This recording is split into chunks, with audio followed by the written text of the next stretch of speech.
What does trans mean, first of all? Are they middle-aged men? Are they young dysphoric girls frightened of their own bodies? The problem we have at the moment is the bad guys are winning in plain sight. It is a cult. Incredibly well-meaning people who think that they are just doing everything they can for the most vulnerable minority on earth, and predators who are manipulating those people. And this girl died at 24 because surgeons did that to her. So how is 90% of the trans people in celebrity families? Tennant says his kid is non-binary. Now, non-binary is the celebrity trans identity of choice, because I am special by virtue of just being special. And if you don't accept that, we'll try and cost you. What a pleasure to have you here, the comedic hero. Oh, well, I'm very happy to be back. You were one of the early interviewers who actually gave me a chance to answer questions. So I've always been grateful. You know? That's good. I think I would let Hitler answer questions. I don't mean that as an insult to you, but I just mean I would. Do you know what I mean? Believe me, that's mild compared to what I've been getting, so it's okay. Someone actually said once he's Hitler for trans people. Hitler for trans people. That sounds like Mel Brooks Broadway or something. Doesn't it? Hitler for trans people. I'd certainly like to do a musical about them. But if Hitler was about now, would you not sort of think? And people would. Lex Friedman or someone, they've had Putin on, they've had Netanyahu. I'm not suggesting that they're anything like Hitler, either of those two, but you probably would want Hitler on your podcast. I guess so. There you go. That's going to be the headline on Pink News. Graham Linehan would interview Hitler. No, here's the thing. The problem is that we no longer, we have a very clear perspective on Hitler. I love the brilliant thing about the Nazis is that because they got it so wrong and were defeated so conclusively, they kind of earned their right to become history's bad guys in every film. Yeah. Right? Yeah. If you want to just have people kill people and there be no feeling of morality, being broken by it, get some Nazis in, like Indiana Jones. Right? It's like a kids movie, and there's people being chopped into bits in that film, but they're Nazis. And so the problem we have at the moment is because we no longer have a shared ethical vision. We don't know who the bad guys are anymore. I mean, I'm sure you know that when October 7th happened, the very next day, people were out on the streets in the UK celebrating it. And now we have people who, ever since October 7th, have not said a word about the hostages, have not said a word about the massacre, and yet they weep for the Palestinians. As well they should, but then again, there's no kind of recognition of the fact that it is a military tactic by Hamas to hide among their civilians, to hide below their civilians, to make sure the death count is as large as possible and continue the global intifada. So, there's no kind of recognition of this from people who consider themselves terribly kind. Yeah. Empaths, aren't they? Empaths. The same people who, believe that men are women and want men in women's spaces and so on, So I think it's hard. How would you know which Hitler to interview at the moment? Oh God. Well, yes, and I think as well, and I'm sure you'll agree. I mean, Hitler. I don't know if you'll agree. Actually, it's quite a controversial statement I'm about to say, but Hitler would have thought he was doing good. I think he didn't think he was a bad guy, and I'm sure most people following him didn't think it was bad because they went with a science that was a dodgy science at the time, pseudoscience of eugenics, that showed that these people were not humans in their mind, and they went with this dodgy science, and it made them feel good about what they were doing. So we now have this story, as you say, they are the ultimate bad guys. So when they come again, or evil comes again, it's not going to be packaged like that because we're all looking for that. Yeah, it's going to come from the other side. It's already come. Like the kind of all the trans stuff is really just a kind of political movement in disguise. It's an ideological political movement that wants to destroy safeguarding, that wants to, it's kind of, a lot of it comes from queer theory and the idea of queering things and inverting everything. But the problem is that when you do that, it does lead to this world that's very confusing. You don't know which end is up. We've had two men in the boxing, in the Olympics, boxing women in the ring. And yet we still have a celebrity class who didn't even mention it. And when it was mentioned, the trans activists blew so much smoke around him having DSD conditions, This is Iman. I can't remember his Khalif. name. Khalif. Iman Khalif. They blew a load of smoke about him having DSD conditions, not realizing that the one they named was actually one only men can get. They just kind of, they put him in makeup in this most ridiculous. Oh, that was mad. Yeah. And then, at the end, what I found really funny was at the end of the final, he jumped up on his trainer's shoulders and they jumped around together. You're not going to find many Algerian women doing that, So it's kind of, we're in a situation now where the bad guys are winning in plain sight. They're getting into, like, I saw this morning a race, cycling race, and it was a women's race. And a man, the exciting finish was a man overtaking the other man in the race to win. Oh my God, it's gone insane. But I suppose I don't always see it as like the bad guys, and I'm just seeing really confused people. Could it not be that? Are they the bad guys, or are they just confused and they've been a mass delusion? Oh, sure. I mean, the real villains at this moment are, the press who ignore it or even encourage it. The Guardian, which will never publish a story unless it's like positive about this movement. BBC is exactly the same. BBC has published something like, I don't know, 50 drag stories in the last month. For some reason, they think that drag artists are kind of spin-off of trans people or spin-off of gay people, And it's just like, it's their fault that the people are uninformed. So someone the other day, I met someone and I realized they weren't piqued because they said something like, there's so many causes in the world, like climate change. Why is this one? Why are you so fixated on this one?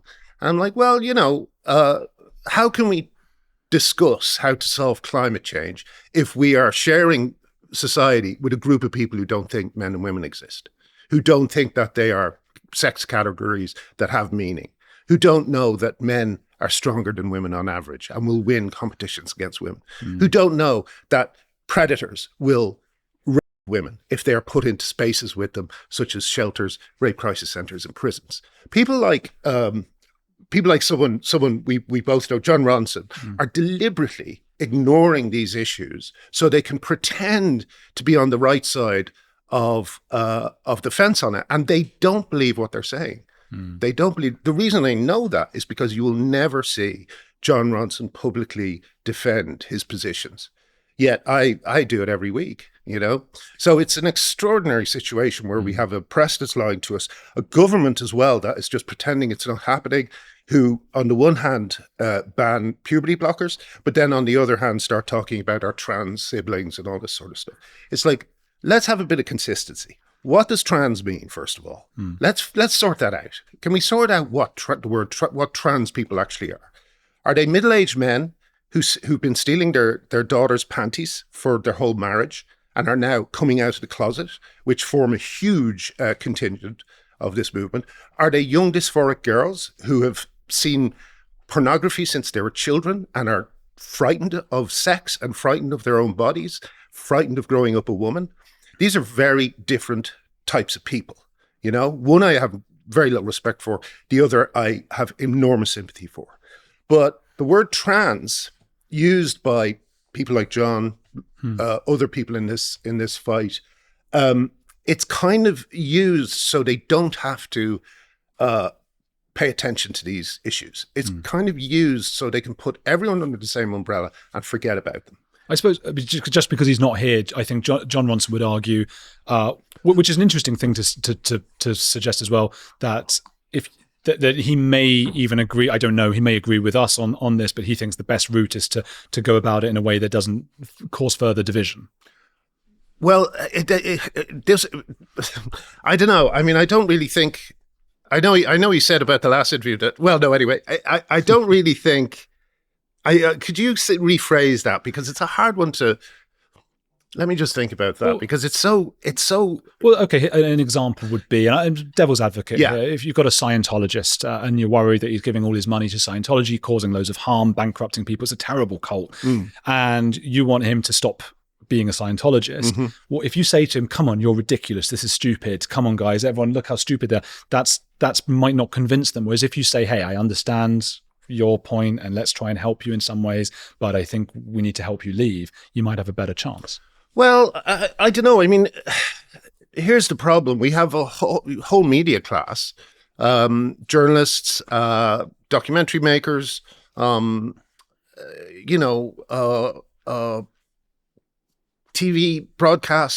broadcasters, and they're all involved in this giant kind of collaboration, let's call it, so I don't get called a conspiracy theorist. This giant collaboration to pretend Scientology doesn't exist. That's the difference, All of these people are just pretending there's no ideological basis or political basis to trans rights. They're just pretending that it's just a normal civil rights movement, a normal civil rights movement that,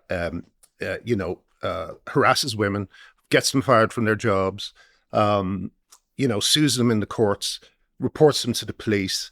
And it is a cult. It is like, it's a cult, a leaderless cult, I would call it, which apparently means that it's not legitimately a cult in some people's eyes.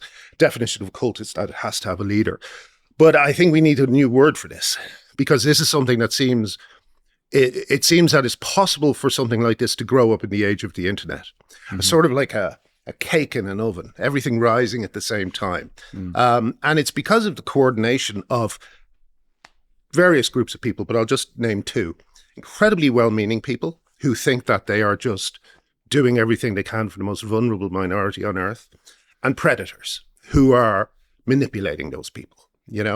Those minority, I imagine, compared to the well-meaning people. There must be a larger group of well-meaning people, as there would be in Scientology. Absolutely, and in fact, predators is the wrong word, because some of them are predators. Some of them are just people who are manipulating others to get what they want. I don't know if you heard, but the head of GLAAD, who's been which is the big Stonewall trans rights org in America, has been renting hotel rooms for $500,000.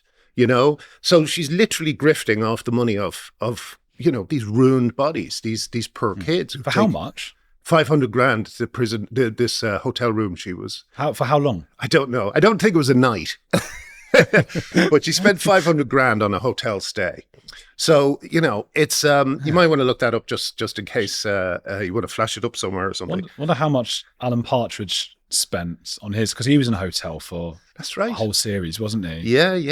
We could ask Armando Iannucci, but but you have, and also there's various other groups involved. There's a lot of people, I think, who are terrified of their children, and these are grown children. Terrified of their grown children in their 20s, refusing to speak to them because they said that maybe J.K. Rowling has a point. So David Tennant, Iannucci. Tennant is a great example. The woman who was in the horror film, I think, from America. Charlize Theron. Someone points out that celebrities are 1% of the population, and apparently trans people are 1% of the population.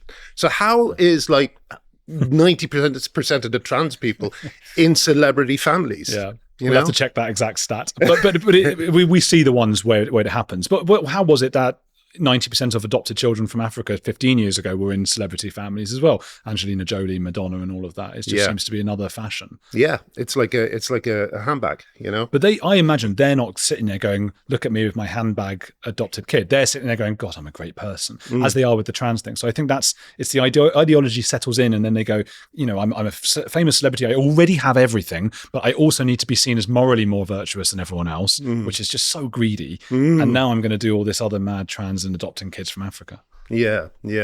I don't know. It's.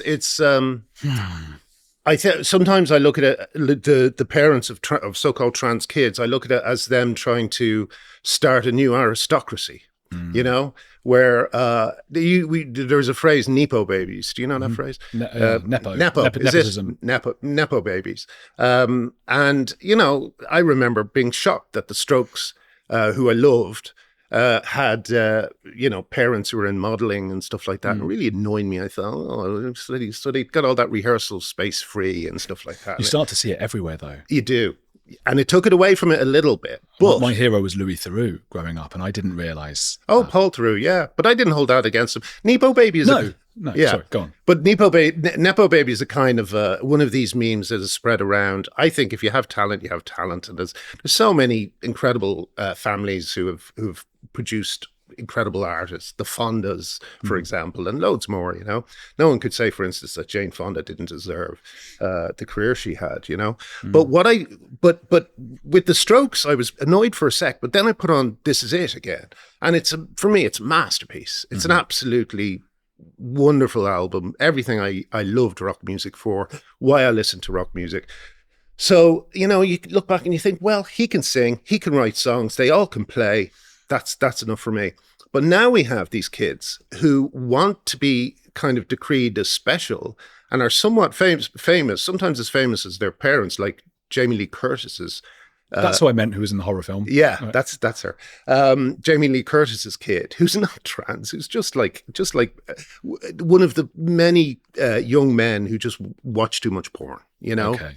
And like, you know, you have these people and they're just kind of saying, I am special by virtue of just being special, you know, not talent, nothing, not creating anything. I'm just special, and you're going to have to accept that. And if you don't accept that, we'll try and cost you your job. Yeah, you know. At least Brooklyn Beckham just made a cookbook. I mean, and that pissed off the cooks, right? The chefs. Yeah.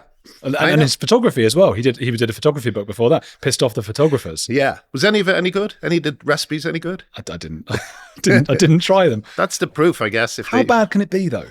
Yeah. Yeah. Because you wouldn't have thought Brooklyn Beckham would have gone off on his own without publisher input and just gone, tomatoes, put that with a banana. Yeah. Here we go. It must have been, and I bet David seems like a cook. I bet a few people went, oh, here we go. No, and it must be all right. Yeah. You can get Brooklyn Beckham. We'll have a link below for Brooklyn Beckham's cookbook. We won't. He needs all the help he can get. He really does need all the help. No, you're right. The celebrity angle is really frustrating. Do you have kids? Yeah. Right? Two. Not trans, I imagine. No. How is that? Maybe you don't want to talk about them, do you? I can't talk about them too much, but all I'll say is very close to them. They're both doing really well. I'm really proud of them. They understand the issue. That's all I'll say. Okay, and then also, you are a celebrity, particularly in Ireland if you're walking around, I imagine. Well, that's an interesting point in itself, because I always want to ask about celebrity, and I will in a minute, but I don't want to go too off the topic. But is there something in kids who've grown up with a celebrity parent where there is an extra bit of like, I need to do something special and interesting? Well, that's so interesting, because Lena Dunham's sister is trans. So you have Lena Dunham, who's like the voice of a generation, is being lauded everywhere, is getting Vogue covers or whatever. You know, people, their siblings are obviously going to go, well, I'm good too. I'm interesting. And sometimes they aren't interesting enough to get on a cover or something like that. So they say they're trans and get a little bit of attention that's been just poured onto her sister, you know? I mean, it's understandable in a way, but it's such a dangerous thing, because these celebrity parents, I pointed this out recently in Tennant. Tennant doesn't say his kid is trans. Tennant says David Tennant. Tennant says his kid is non-binary. Now, non-binary is the celebrity trans identity of choice, because you literally don't have to do anything, you know? The girls have to get a short haircut, apparently. That means they're non-binary. But the boys don't have to do anything. They just have to say it, you know? So you have a category they have self-diagnosed themselves into, and you just have to kind of accept it. That the Eurovision couple, were they Irish or Icelandic? I can't remember. They were Irish, yeah. And they hated Israel. That was the whole married. Thing. Just a married couple. Non-binary married couple. How fucking offensive. She's queer. To people who fought for years for gay rights, for the dignity and the possibility to marry, for civil rights, to now be like, okay, and this couple who dress like a vampire or whatever and scream about Israel, they're now part of my umbrella here. Yeah. Oh. And that's what it is. Non-binary is again, I mean, the whole movement is privileged, but non-binary is really the favorite tag of privileged the children of privileged parents.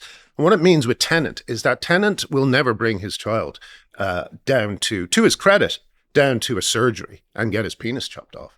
But a lot of trans parents of trans kids are doing that, you know? Well, unless the kid did one day say, you know what, I started off as non-binary, but now I want my willy off. Well, you know, I mean, that I would imagine that he is going to be sheltered from that, and he is going to be protected from that. And in a few years, he will just walk away from it and be completely comfortable in his millionaire's life, you know, son of a millionaire's life.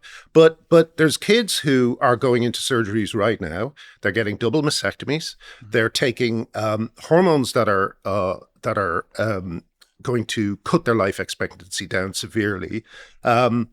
I mean, the other day, this is an example of what David Tennant's son will never face. The other day, we've noticed that girls who have cut off their breasts and always appear in social media posts just after the operation, still high on morphine and delighted that they finally got what they think they wanted, which is their breasts removed. Yeah. And they're smiling with their surgeon who just happily did this to them, you know?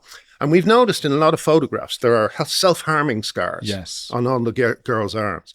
Yesterday, I saw a photograph, and apparently it's not the only one, of, in a phalloplasty, what they do is they take a section of your arm like it's a roll of turf. Mm-hmm. They take it off your arm so that you're left with a wrist that looks like you're wearing a Mickey Mouse glove at the end of it. So thin, it looks like you're wearing a Mickey Mouse glove. And they roll the arm of the flesh into the shape of a penis and attach it to the girl's front. And it looks like one of those kind of grotesque German sausages, a huge one. It has no distinguish. It's smooth, or it's the skin on the arm. I think they put it in through your thigh and put it out through the hole they just made. Is that what they do? I think. Christ. Anyway, this particular one, which the person, I guess, who owned it took a photograph of, had the self-harming scars on the penis. My God. Yeah. Isn't that unbelievable? So she now has a fake penis that they regularly go necrotic, you know, that is just a kind of picture of the harm she's already done herself, just magnified 1,000,000 times. There was a young girl, Griffin Severin, 24 years old, and she's just died. There's a brilliant YouTuber who understands this issue medically very, very deeply, called Exorcism. And she just has found all this girl's videos and she's just reposting them and talking about them, you know. And before she died, I think it was about 6 months before she died, she did a TikTok, and her big dream, for which she was going back to the doctor after complication after complication, her big dream was to pee standing up. Right. That's what they think they're entering into the male world, which they see as confident, as relaxed and not neurotic and free of the female body they hate. And peeing standing up is something of a fucking shining house on a hill to them, you know? And this girl died at 24 because surgeons did that to her. You know? Took her own life. No, she just died of complications. You know, like there's one girl who took testosterone and had a stroke, and she now has locked-in syndrome. And if you don't believe any of these stories, because one of the things I get accused of is making things up, just Google it. Locked-in syndrome, stroke, trans. Google it. You know, there's all sorts of things that are happening to these girls, and my colleagues in the media, like John Ronson, who I will keep bringing up because he brought me up recently, are letting these girls go through this while pretending not to see it and enabling it to go on for longer.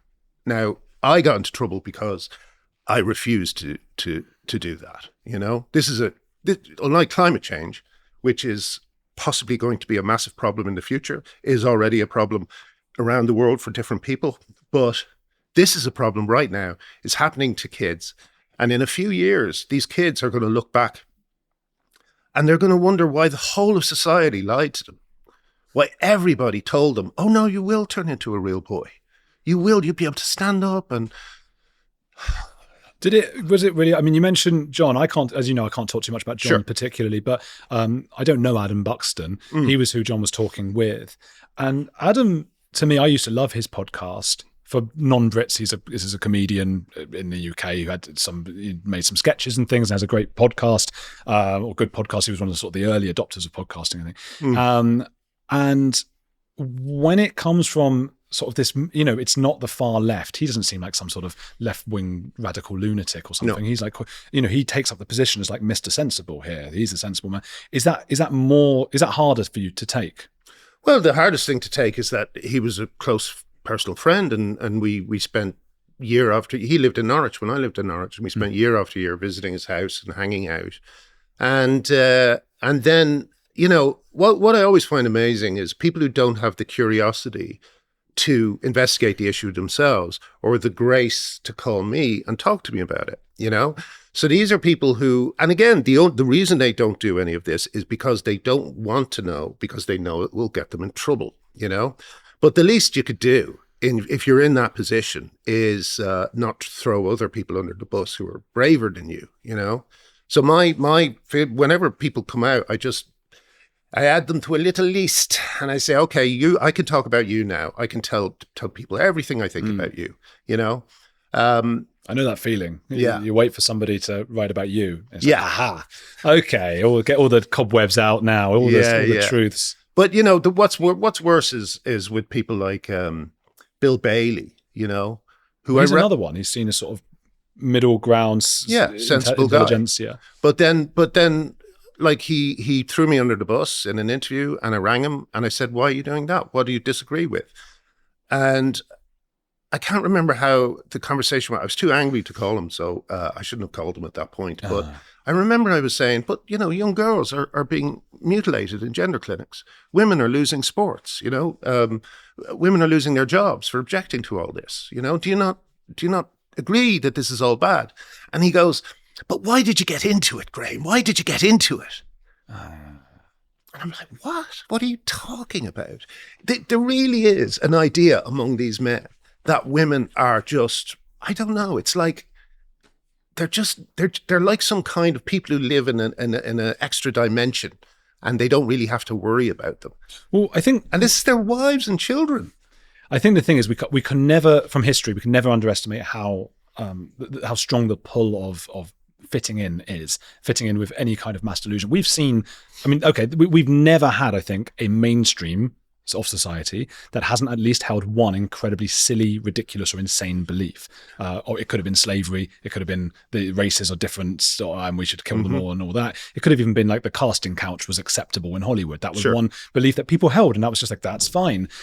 So it would be incredibly coincidental that we happen to be living in the one time that's not. So that is happening. We know that, and this is the obvious place where it is. The ridiculous, silly idea right now is the trans stuff's okay, and if you try and bring their attention to it, if you try to bring people's attention to the casting couch and the issues with that, but why even? They don't want to look at it because if people's beliefs are formed not based on a pursuit of accuracy, like we'd like to think it is, but on how we'll be perceived by others in our tribe. And these people who try to sort of make themselves look like the archetypal, sensible people, the have I got news for you people, as I call them in the UK, are very, very much, I think they're particularly likely to be bothered by like trying to fit in with a group. They wouldn't have gotten to where they were otherwise. And I know this because, I listened to Adam Buxton, and I don't listen to him now because of his episode with Robbie Williams. And I don't know if you've heard that or if people heard that. He was not nice, Adam Buxton. He was the snarkiest I've ever seen or heard anybody on a podcast with a guest. It was so rude, and Robbie was so lovely the whole way through, just sweet and trying to sort of fit in. Buxton was rude to Robbie? Yeah. Oh. Yeah, Buxton was rude. I thought it was the other way around, right? No, Robbie wouldn't be. He's the sweetest guy. Buxton was rude because it was important for Adam Buxton, I felt in that moment. And if Adam Buxton's listening, he feels this wasn't it, I'm happy to have the conversation. But it felt like it was important for Buxton to show that he was cool. Yeah. And Robbie Williams is a pop star. Yeah. So it was all very like, well, I used to listen to Oasis and all that back in the day, and we thought you were a bit this and that. And every time Robbie was trying to sort of plead to him the whole way through, and Buxton was rude and horrible. And I thought, you're someone who's not looking for truth here. You're looking to show people listening that you're cool. And I thought, for a man who's older than 20 or 30, that's not on. And so, of course, he's not going to come out and say the stuff that you're saying about gender. Well, there's people like Richard Herring is exactly the same. I'm really naming all the names. But Richard Herring and what's her name? The very twee, Josie Lark. I don't know. Maybe I don't know. The very twee comedians and left-wing comedians. Stewart Lee as well. Yeah. like they're pandering to a student audience. They're terrified of losing the student audience. And at the moment, the student audience they perceive to be trans goofy. So they will, they will happily just throw others under the bus just to maintain what they think is a relationship that they have with these kids. And in fact, it's a terrible thing to say, but they're right. If they say something like, well, maybe women deserve fair sports, or maybe my wife and child should have a place they can go where they can be without any men, no matter how they dress. They know that the instant they say that, they've lost that audience. They've lost that audience. And they're not cool in their cool. It's not just, I think there's a monetary thing you're saying, and I think there's still this cool thing. I mean, Stewart Lee. Is desperate hanging on to youth and, Stewart Lee's desperate to be cool. I mean, he always was that way. The anti-mainstream comedian who's on the BBC all the time. When you're a big hit on the BBC, you're probably not as alternative as you might think you are, is what I would say to the left-wing Stewart Lee. Yeah.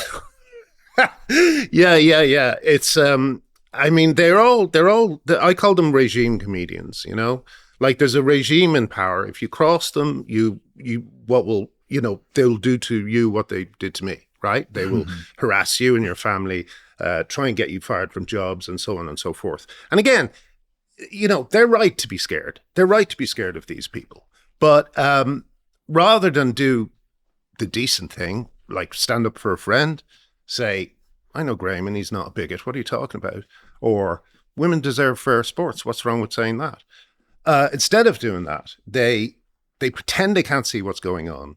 Look the other way. Well, people are losing everything, I mean, I'm not the only example, as you know, and you've had trouble, Rosie Kay, now has, is fighting cancer. She lost her dance studio because, because she got into an argument where she started speaking about how when she gave birth to her child, her sex was very important to her. It was an experience that her husband couldn't have gone through. In fact, both she and her child nearly died. That's why Rosie Kay was cancelled by her own dancers in her own house. And they launched a complaint against her, and she lost the dance company with her name on it. People like Richard Herring, Stewart Lee, people like that are absolute betrayers of art, of women, and of what I used to call progressive politics. Because they could get together and say, look, none of us want to put our head above the parapet here, but if we all do it at the same time, if 100 UK prominent media figures did it at the same time, it would make a huge difference on the whole landscape. I'll tell you what unfortunately stops that. Then we get into Helen Joyce's observation, which I think is one of the best we've had about this. It was quite late on. I thought I'd thought of every angle of this, but Helen said something that really shook me. She said the people who have trans their kids, the ones who did so in a kind of a manipulative way, and the ones who were manipulated by their kids into thinking it was the right thing to do, or manipulated by newspapers like The Guardian, Pink News, into doing, removing a body part because they thought it would make them happy. Those parents, Helen pointed out, are going to fight to the bitter end to avoid thinking about the fact that they've hurt their child for no reason, that they've hurt their child for a fad, in much the same way that Beanie Babies were a fad, They've hurt their child permanently for something that's not going to be around in 10 years' time, Those people are the most dangerous people in this fight because they are in every organization, they're in every Facebook group of friends, and if anyone steps out of line, that's it. They start to go for them in whatever way they can think of, including attacking their livelihood. Because otherwise they've mutilated their child for no reason. Exactly. And unfortunately, the friends of this parent are not going to confront their friend. The friends of this parent are going to keep their head down because they want to go to the wedding next week, or they want to go to that dinner party in 2 months, But they won't say anything because, it could destroy their whole social group, So we've got a kind of multi-tiered problem, and I think the best way to, and the reason why Dr. Cass is being so smeared, is because the medical scandal is the thing that will break all the rest of it. It's connected to everything. We've had all these stories we talked about today, and while these stories were going on, while they were common knowledge, well, I say common knowledge, but common knowledge amongst people who were paying attention to the issue, trans-identified men like Natalie Wynn, who's ContraPoints, and India Willoughby, and Sean Fay. Jamie Dodger or something. There's one called Jamie. Yeah. And what's the other one? There's another one. Yeah. But anyway, all these trans-identified men who are very influential, who have been doing podcasts, they all swore blind up and down that the puberty blockers were reversible, and that you could just go off them and your puberty would resume normally. And that cross-sex hormones, there were no problems with cross-sex hormones whatsoever. These men went through a natural puberty, did not take puberty blockers, did not take cross-sex hormones, sometimes did, a little bit of estrogen, maybe, just to get a little pair of boobs going. There's someone online who is very active as a trans activist. And to be fair, they seem to have had a bit of work done on the face, maybe. Some estrogen has had an effect, but nothing like what they're suggesting children go through. Nothing like that. And they're saying these children, these will only be happy if you do this to them, So it's, if the medical scandal breaks, it means that their influence will be curtailed a little bit. And that will be great, because we can say, hang on a sec, you were lying. You were knowingly lying that you knew puberty blockers weren't reversible, or at least you knew there was no evidence that they were, and people will think you lied to my child. You were the YouTuber who said that everything would be fine. You lied. And I think then you might be able to see more parents say, hang on a sec, I was just as fooled as everyone else. If the whole of society is telling you that men can turn into women, then, of course some people are going to fall for it, Yeah. There was one trans man who Exorcism spoke about, and he has a mustache, or she has a mustache and a light beard and looks like a man, and so on. And he was talking about, I believe it was an ectopic pregnancy. I think he had an ectopic pregnancy. They all do TikToks about how they've been getting on. So there's thousands of these fucking videos about people, these kids talking about, well, I seem to have had another problem since the surgery, and I've seen my doctor and he says this and that. And then eventually there's a video going, I'm going to sue my doctor, I'm going to this, I'm going to that. Because trans surgeries, it's an absolute Wild West in the US, Anyway, this young girl who looks like a man is saying that she started bleeding and she went in, she bleeded through her pad, and then she bled through towels, and I can't remember, this might be a dangerous one for me to talk about, but basically she thought she wouldn't have periods anymore, but she's still got a female body, and Exorcism pointed out that she could, I think there was some, this is why I might have to, I know what I'll do. I'll say this as if it's true, and then I'll check it and I'll call you back. All right. Okay. But she had an ectopic pregnancy, which means that this is a very, non-medical way of describing it, because I don't You're have not a clue. Scientist, but Exorcism will if you guys find this video, it'll say. But basically the fertilization of the egg takes place in the wrong place, like in a different part of the body. Oh. And it expands and bursts that part of the body. And that's what an ectopic pregnancy is. No, well, she's being interviewed. He is talking about. Oh, that person did the video. Unpronounceable name. Yeah. Yes. Exorcism is someone who just kind of comments on their videos. But all the videos are by them. Right. And they don't realize that they're creating a great big jigsaw puzzle of a medical scandal that most people still are pretending or cannot see. It's an interesting theory, like the science, once the science is thoroughly, because it's already been debunked, but thoroughly debunked, this starts to go away. I suppose with other mass delusions that's happened with eugenics and things like that, that's changed how people felt about, and suddenly the mass delusion went away. Yeah. But also, part of me feels like, gosh, I don't think that's going to be enough, because people argue over all kinds of science and things online, don't they, with conspiracy theories and whatnot. So I don't know. We've had the whole of society clapping their hands to keep Tinkerbell alive. Tinkerbell in this case is the idea that we all have a gendered soul, and sometimes our unhappiness is caused, Scientology-like, by your gendered soul being in the wrong type of body. And they're telling this to kids. And they're saying to kids that, well, do you know what it might be? It might be that your sexy soul has been born into the wrong carrier. But lots of examples of very happy people who have cut off their penis and magically become real girls. Some of these parents and children believe they will actually get a working vagina out of these operations. I bet a lot of people listening will be surprised to hear you say that and go, oh, so they don't. Yeah. Yeah. Well, it's just a hole, isn't it? Yeah.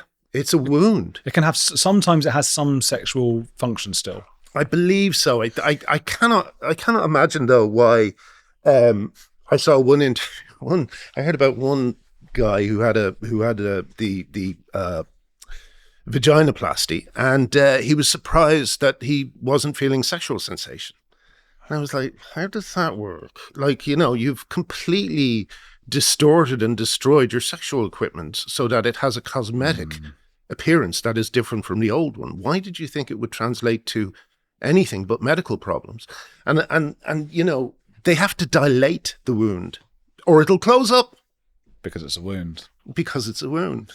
It's thinking of the gendered soul. I did a documentary about exorcism in Argentina, and I've mentioned it a few times in the podcast, so I won't go too far into it, but remarkable how similar what you described is to 17-year-old girls in Argentina getting exorcisms and then sitting there, instead of with their doctor, it's with their priest smiling for a photo and going, oh, I'm all better now. Yes. And a year later, they're absolutely not. Right. Oh, really? In the exorcisms? Yeah. There's a... Oh, I see. So they've got mental problems and the exorcists are pretending that it's a demon and they can...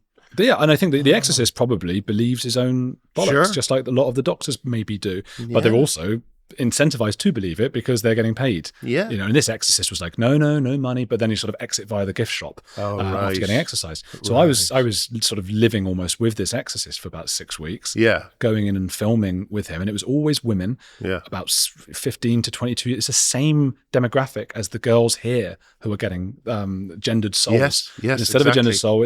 And what was really happening is they had mental health issues because growing up as a girl or a boy, but particularly girl in our society, it's really hard. It's really hard.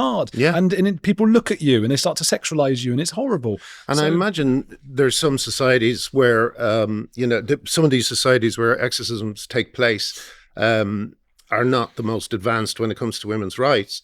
I remember this video that was almost impossible to watch of a guy who had decided that this young girl was a witch, and she was like holding onto the leg of the documentary makers. And he was going, give her to me, she's a witch. Yeah, and he was going to kill her, So like, it's like everyone's got solutions, magical solutions for what will, cure society's ills. And most of them involve sacrificing women. Yeah. Yeah, well, it used to be that they used to believe their wombs would travel around their body, and that was why women have different moods and things. Oh, really? That's interesting. Yeah. So they are mysterious creatures. These women with their dancing wombs and gendered souls and demons inside them. It's a miracle they find time to have careers and live and all those kinds of things. What about celebrities who've been in touch with you? Obviously, you can't name them, but saying, hey, I actually agree with you, and I wish I could come out and say things, but I have to think about... It's only happened once. What, who? Okay, you can't say actually. No, don't say who. Can't say who, no. Mm-hmm. He was very decent and phoned me when he was in the area and said, do you want to meet up and have a lunch?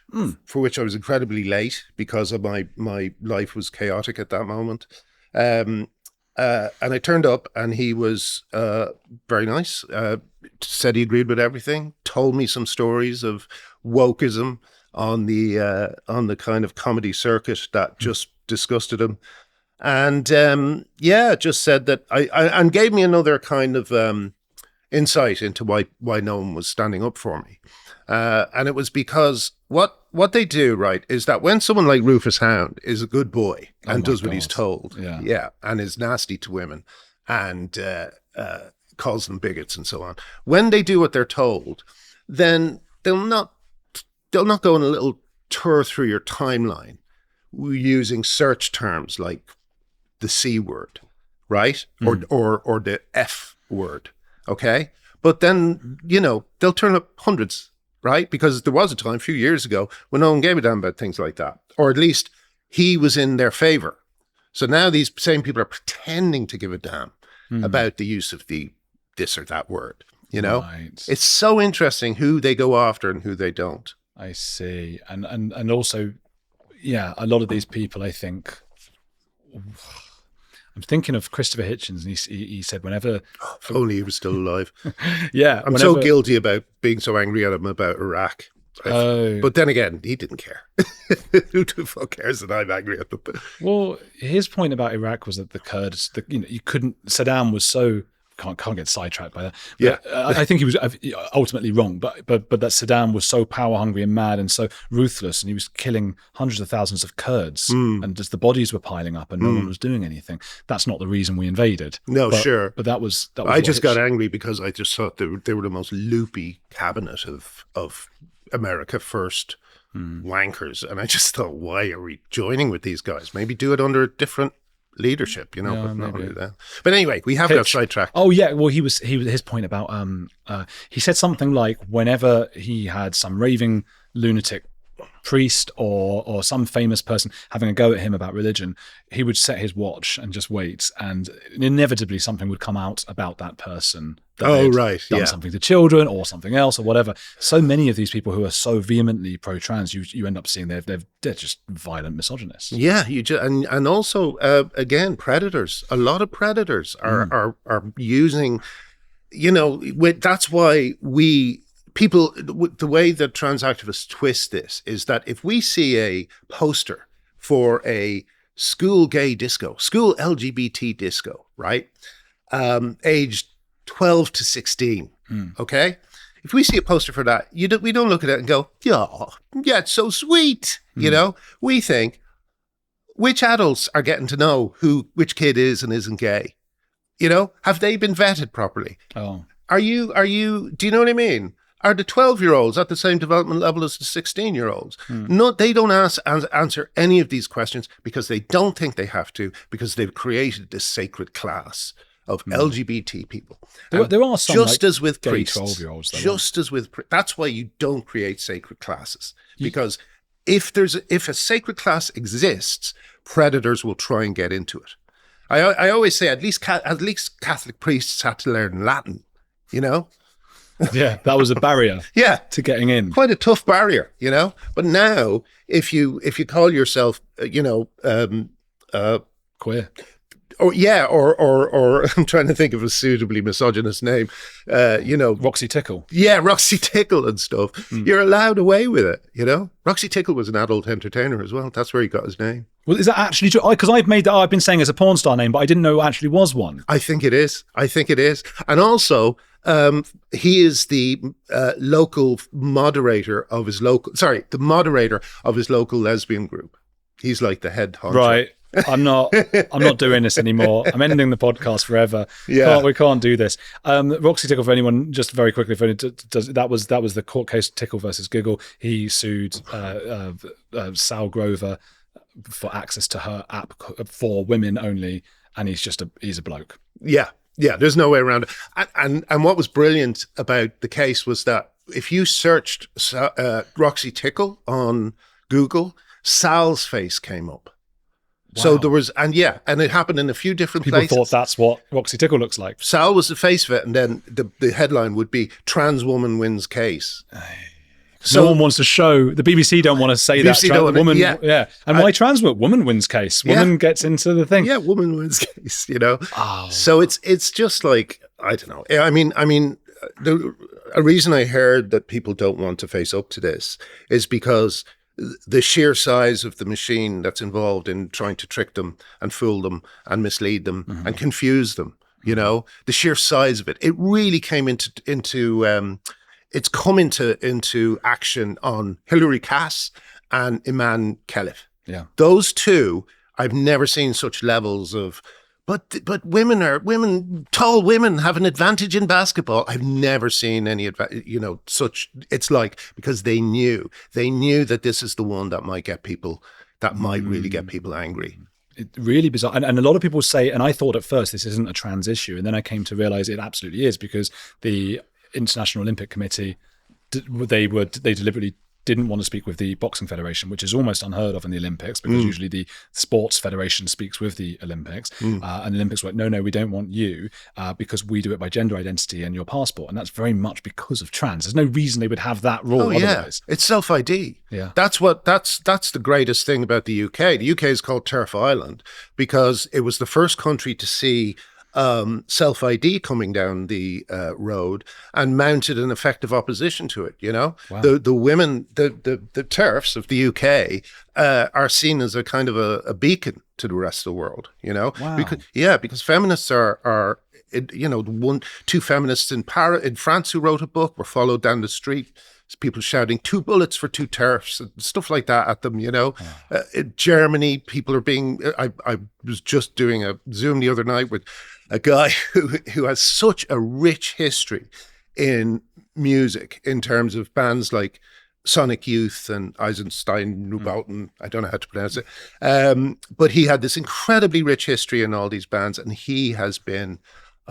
he has gone through what I've gone through, Yeah.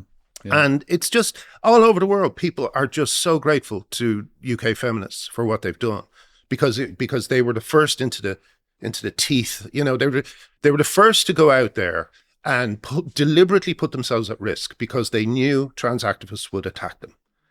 They did that to try and get attention, to try and make people see what was going on.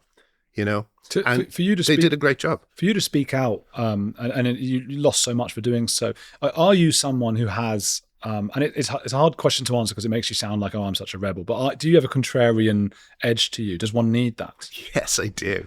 I was such a fucking music snob. Yeah. I was like, if a band got successful, I was like, yeah. You were Adam Buxton interviewing Robbie Williams. Yeah. But then you grew up. Then I grew up, yeah. But I was a music snob. I was a lefty snob. I think basically really what happened was the UK's middle class establishment decided that I wasn't actually as they didn't like me as much as they thought I did when I was winning awards and being, making Father Ted. They realized that something was actually wrong with me, So they all sort of pooped me out at the same time. Yeah. And I went flying from this kind of middle class existence.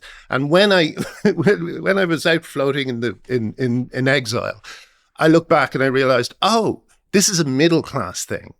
They never really accepted me. No. It's always like Stewart Lee out of Buxton. They're all, they all went to Oxford and. Oh, did they? Yeah. They're all that. And suddenly I realized, oh, okay, this is what happens when the middle class rejects you. Well, I'm middle class. Sure, I'm nice. Yeah, but I am too. Yeah, and I'm nice, but I'm also Irish. And I always, when I got here, I always just thought, oh, people are so nice, And as more time has gone on, I just realized that kind of welcome was conditional, If you have the right view. I mean, that's everywhere, isn't it? If you have the views they want. Very much specifically among the liberal left elite. That's where it is poisonous. I wonder if that's because that's where the cultural power is right now, because maybe 50 years ago when the cultural elite was actually maybe the right and it was sort of more of a religious thing going on, if you didn't hold the right opinions, you'd be out. Sure. So that's just where we are right now. But they've swapped places completely. They, anti-Semitic, misogynist, corporate as hell. It's just like, what were the reasons I got into this fight? It wasn't to harass women. It wasn't to blame Jews for a massacre that was inflicted on them. What's going on? No. Where did everyone go? and it was floating out in space that I thought, I don't want to be with these people anymore. Do they make? I just had a thought. I've not seen it. Do they make sort of placard a thing like memes of you of like, oh, you're a Terf now. You're a Terf now, father. Yeah. But, people do that supporting me and attacking me. Oh, I see. Yeah, of course. Yeah. So it's fine. And also, when I see one of my own characters going, I hear you're transphobic now, father. It adds to the whole thing for me because it makes me laugh at a joke I haven't laughed at in years. Because, of course, transphobia doesn't exist. That show is so good. And it, you know what? Because I showed it to my wife. And I don't try to mention her views or anything like that because it's not fair on her. But I showed her that because she's Argentinian, it's like, okay, here's The Office, here's this, here's that. And I showed her. Did The Office first, though? I think it was Father Ted first. No, what did I? I think it might have been The Office. Fair enough. And Peep Show. Yeah. But Father Ted as well, and just that scene of the so you're a racist now, and there's a for anyone who's like maybe not from the UK or whatever, like you can see it on YouTube, or you'll find there'll be a place to watch Father Ted. Yeah, and it's so good. And please get it on Prime or something. I might get some money. Prime, get it on Prime, and the bit with the moustache and the mirror, the glass, and she was just cracking up, and because it's often it's dated humor and it wouldn't be funny, and she can be a bit snobbish about humor and stuff, but it's so good. It's so good. So I love it. Anyway, people came in on Hitler. We came on. Now we're going out on Hitler. We've gone out on Hitler. I like that. That's you've got the mind. You know how to write these things. Yeah. I'm going to ask you. I got another question for you, but where can people find you and all that stuff first? Oh yeah, thank you. I'm on Substack. My Substack is called the Glinner Update. It's completely free, but if people want to contribute, that's great. Yeah, that's it really. I'm on. Oh, and I might be streaming games a bit. Yeah, because you're doing that. You're one of those. You're a game streamer. Not like killing bugs on a planet, which I did try and do. There were all these Terfs confused at what they were watching. Like, why are we watching this? So I thought, maybe that's not quite right. So there's a poker game I love called Balatro. All right. And I was going to start streaming that and maybe answering questions and chatting with people and all that sort of thing. You could do that. You know who's really good? I mean, it seems you're probably much more in that world than I am, but Limmy, do you know the comedian Limmy? Yes, he does a lot of the gaming, and I've only seen clips where he's saying something funny. Yeah, so, I call Limmy Chippy. Why? What's that? Because he's chippy as fuck. What does chippy mean? Like, he's just got a massive chip on his shoulder. Oh yeah. Has he ever said stuff about the gender stuff? Of course he hasn't. No, because that would require guts. He is funny though. He's very funny. So you give him that. Who's a heretic you admire? I know you said think about this ahead of time, but it's a hard thing for me sometimes because I've had a lot of my old beliefs and the people I admire, it's just kind of crumbled it to some extent. As I said, Christopher Hitchens, I used to just be so angry about Iraq, and now looking back, I think he probably knew more about Iraq. You know what I mean?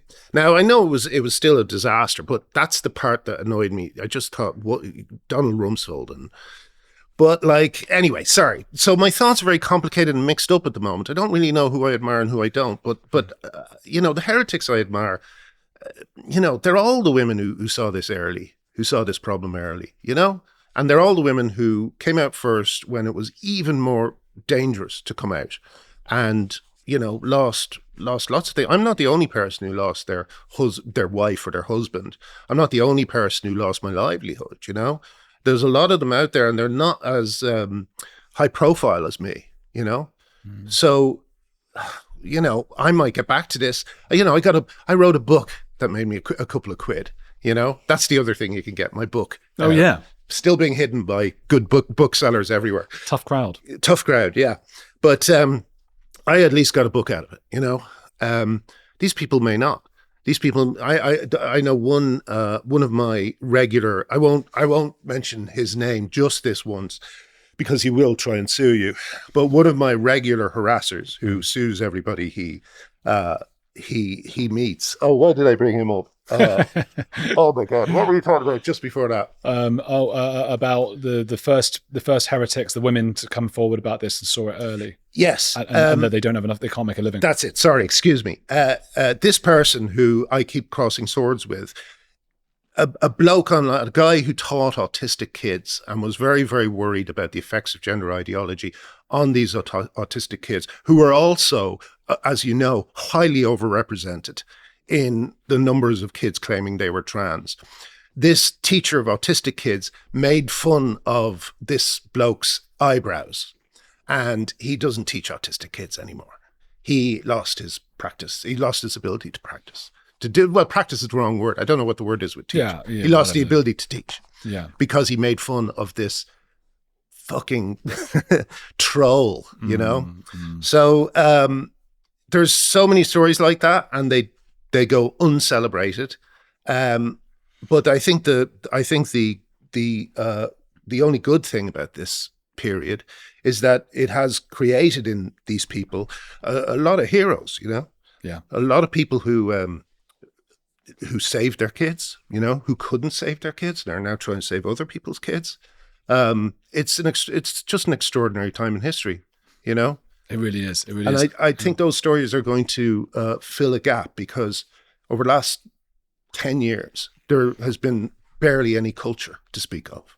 Culture has just taken a huge downswing. There's kids who've grown up and who think Marvel movies are really the only movies that exist, you know? They've grown up in a world of franchise culture, you know? And I think when all this is over, there's going to be some very good stories to tell. I think so too. And I think that's a good point about the heretics, that there are a lot of people who we don't know who they are, and they've put so much on the line, and there's, you know, they can't make a living in other ways, and they need to be acknowledged too. So thank you for that. They need their jobs back is what they need. They need their jobs back. And people, please do go follow Graham, go check out his Substacks. I read it. It's one of the best there is out there. So please do give it a click. Go and get his book, Tough Crowd, and keep watching this channel. Hit the like. It's about 5 different things to do, but do all the things in the order I said and watch this next thing that's going to be here.